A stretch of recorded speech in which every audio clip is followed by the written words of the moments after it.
5 à 10 ans de prison, c'est désormais la peine prévue par la nouvelle loi adoptée le 11 mars au Sénégal pour réprimer les actes contre nature.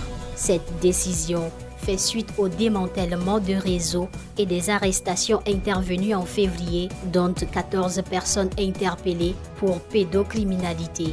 Porté par le Premier ministre Ousmane Sonko, ces durcissements marquent une rupture avec l'ancienne loi qui prévoyait 1 à 5 ans de prison, en ajoutant aussi des sanctions contre la promotion de l'homosexualité.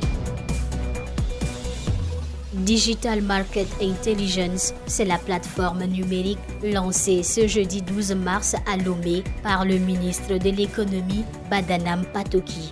Développée par la société suisse SIGPA SA, elle vise à améliorer la surveillance des produits alimentaires en utilisant l'intelligence artificielle pour détecter les fraudes et les contrebandes. Cette initiative fait partie de la stratégie gouvernementale de la modernisation du contrôle du marché et complète la solution automatisée de marquage qui permet aux consommateurs de vérifier l'authenticité des produits.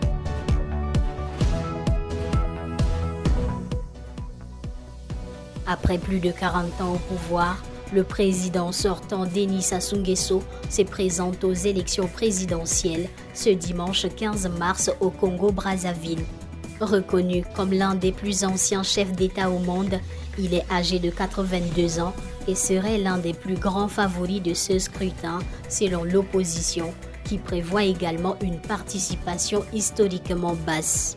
L'absence des conditions pour un scrutin libre et transparent justifie le retrait de 2 partis principaux de l'opposition qui ont choisi de ne pas se présenter.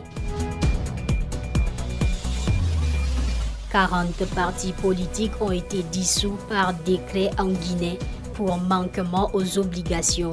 Signé par le ministre de l'Administration du territoire, ce décret retire le contrôle de leurs ressources et interdit toute activité politique aux formations concernées. Cette mesure s'inscrit dans une série de longues répressions avec des suspensions de partis et de médias, des interdictions de manifestations et des arrestations des figures de la société civile depuis l'arrivée au pouvoir de Mamadi Doumbouya en 2021.